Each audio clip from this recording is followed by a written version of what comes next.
Desde niño me ha gustado ayudar a los demás. Por esa razón, en cuanto tuve la primera oportunidad, me uní a una organización que se dedica a tratar con grupos vulnerables en lugares que el gobierno ha decidido ignorar. Llevo varios años trabajando en esta línea y he visto situaciones que nunca podré olvidar, pero nada me había preparado para lo que me esperaba en el lugar que me asignaron hace unos meses. Me enviaron a trabajar al pie de un cerro llamado La Cumbre.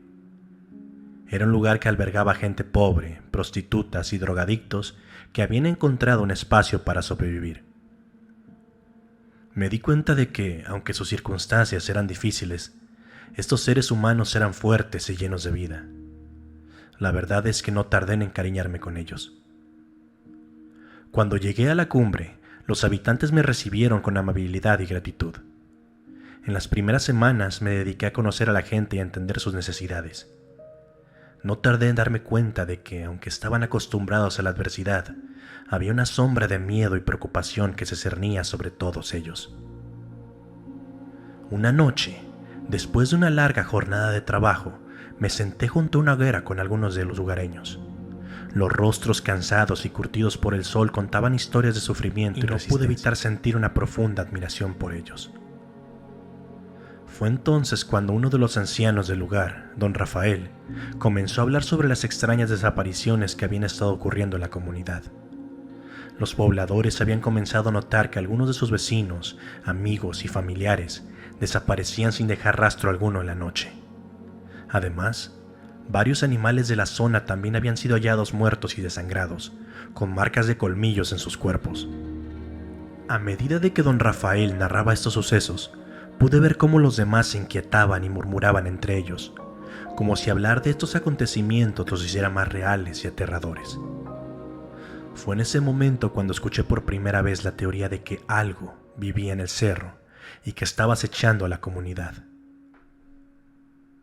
La historia sobre la entidad variaba entre los habitantes de La Cumbre.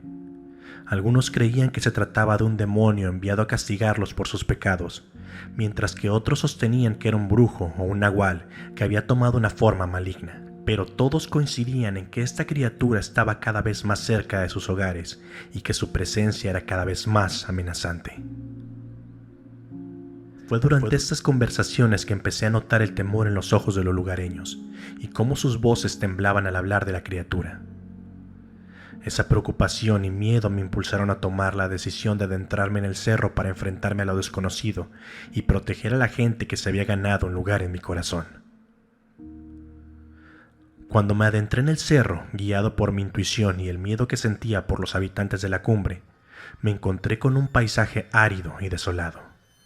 La vegetación era escasa y las rocas afiladas se alzaban como gigantes petrificados en el camino. Pasé horas caminando en busca de algún indicio de la entidad que acechaba a la comunidad. Finalmente, al atardecer, llegué a un área donde la tierra parecía haber sido removida recientemente. Seguí el rastro y me encontré frente a una cueva oculta entre las rocas. Con cautela, entré en la cueva sosteniendo una linterna que proyectaba sombras danzantes en las paredes. El aire era denso y un olor fétido me golpeó al avanzar. Era evidente que algo había estado viviendo en ese lugar. A medida que exploraba la cueva me di cuenta de que si bien parecía que la criatura que vivía allí era más un carroñero que un depredador, había indicios de cierto nivel de cultura, ya que en una de las paredes encontré una inquietante pintura hecha con sangre que me dejó helado. La pintura representaba una figura aterradora, más grande que el resto, que estaba rodeado por criaturas vampíricas que le rendían pleitesía. La figura central tenía una apariencia grotesca y demoníaca, con largos colmillos y alas enormes. Sus ojos negros como la noche parecían mirarme directamente, como si pudieran verme a través del tiempo y el espacio. Sentí un escalofrío recorrer mi espina dorsal al contemplar esa obra macabra. No cabía duda de que había encontrado el hogar de la entidad que aterrorizaba La Cumbre, y la pintura me revelaba que esta criatura formaba parte de un culto o una jerarquía más amplia y oscura. Quizás el vampiro que había estado acechando a los habitantes del pueblo no era el único de su especie. Me encontraba de pie en la cueva, observando la espeluznante pintura en la pared, cuando escuché un ruido proveniente del exterior. Me escondí rápidamente detrás de una formación rocosa, apagando mi linterna y conteniendo la respiración. Un escalofrío recorrió mi cuerpo mientras escuchaba el sonido de pasos acercándose. De repente, la criatura entró en la cueva cargando con facilidad los restos de un enorme toro sobre sus hombros. Mi corazón se detuvo al ver al vampiro por primera vez. Era una figura imponente, con una altura y musculatura descomunal. Su piel pálida estaba cubierta de lo que parecían ser tatuajes, y su cabello largo y enmarañado enmarcaba un rostro feral y aterrador. El vampiro era una aberración de la naturaleza, una mezcla grotesca de lo humano y lo monstruoso. Al verlo, no pude evitar pensar en cómo su existencia rompía la frontera entre el bien y el mal. Todo lo que alguna vez creí racional y lógico se desmoronaba ante mis ojos. La criatura dejó caer el cuerpo del toro y comenzó a devorarlo con avidez, desgarrando la carne con sus afilados colmillos. Fue entonces cuando el vampiro pareció darse cuenta de que no estaba solo en su morada. Levantó la cabeza, olfateando el aire, y sus ojos se estrecharon al detectar mi presencia. Mi corazón latía con fuerza en mi pecho y sabía que solo era cuestión de tiempo antes de que el vampiro me descubriera. Intenté mantenerme lo más quieto posible, rezando para que no me encontrara, pero el temor finalmente me traicionó. Mi respiración se volvió entrecortada y mi corazón comenzó a latir más y más rápido, creando un eco ensordecedor en la cueva. El vampiro se puso de pie, alerta, y sus oídos se movieron hacia la dirección de mi escondite. Sus ojos negros y penetrantes me encontraron finalmente en la oscuridad y supe que todo estaba perdido. Con un gruñido gutural, la criatura se abalanzó hacia mí dispuesta a acabar con mi vida y convertirme en su próxima presa. En el último instante, justo cuando el vampiro estaba a punto de alcanzarme, reuní todas mis fuerzas y salté hacia un lado, evitando sus garras por milímetros. No obstante, no logré evitar del todo su ataque y sentí un ardor intenso en mi brazo cuando sus uñas me arañaron. La criatura soltó un aullido de frustración y comenzó a lamer la sangre que había quedado en sus garras. Sus ojos se encendieron de un rojo intenso y su cuerpo tembló de excitación.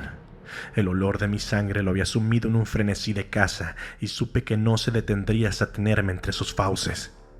Sin pensarlo dos veces, salí corriendo de la cueva y me aventuré en la oscuridad de la noche, descendiendo el cerro a toda velocidad. El terreno era traicionero, con rocas afiladas y matorrales que se aferraban a mis piernas, pero no podía permitirme detenerme ni por un solo segundo.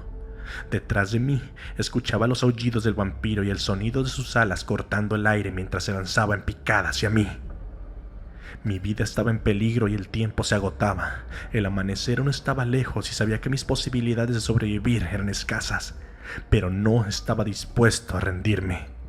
Tenía que llegar a la cumbre y advertir a los habitantes del peligro que los acechaba. Solo pensando en ellos y en su bienestar, encontré la fuerza necesaria para seguir adelante.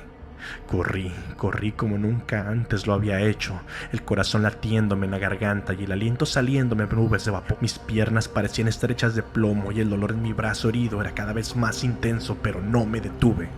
No podía hacerlo. A medida que me acercaba al pueblo, pude sentir la presencia del vampiro intensificarse. La luna llena iluminaba tenuemente el terreno mientras corría, pero de repente, la sombra de la criatura cubrió la luz y supe que el momento de enfrentarlo había llegado. Detuve mi carrera sin aliento y me giré para encarar al monstruo. El vampiro aterrizó con una gracia letal frente a mí, su imponente figura y sus alas extendidas bloqueando mi paso. Nos quedamos frente a frente, nuestras caras a centímetros de distancia, y sentí la tentación de perderme en sus ojos oscuros y profundos. En ese momento, escuché una voz en mi cabeza, una voz mucho más maligna que la bestia que tenía frente a mí. La voz habló con un tono frío y amenazante, diciendo que pronto nos conoceríamos y estrecharíamos nuestros lazos. También me advirtió que, antes de que saliera el sol, no quedaría rastro alguno del pueblo de la cumbre. Un escalofrío recorrió mi cuerpo al escuchar la voz y supe que el vampiro no era más que un peón en un juego mucho más grande y oscuro. Sin embargo, en lugar de dejarme vencer por el miedo, encontré un atisbo de esperanza en medio de la desesperación. Si la entidad detrás de la voz aún no había destruido la cumbre, eso significaba que todavía había tiempo para salvar a sus habitantes. Con el mensaje del maestro vampiro entregado y la criatura permitiéndome escapar, corrí hacia el pueblo con todas las fuerzas que me quedaban. Sabía que el tiempo era escaso y tenía que advertir a los habitantes de la cumbre antes de que fuera demasiado tarde. Entré en el pueblo frenéticamente buscando refugio en la primera casa que encontré. Era el hogar de una prostituta a la que había conocido días atrás, y apenas crucé el umbral de la puerta me desplomé en el suelo, exhausto y temblando de fiebre. La herida en mi brazo ardía y sabía que algo no estaba bien. La prostituta, alarmada por mi repentina aparición, se apresuró a mi lado, tratando de comprender lo que ocurría. Entre jadeos y delirios intenté advertirle la amenaza que se cernía sobre el pueblo. Algo venía en camino, algo oscuro y aterrador, y teníamos que prepararnos.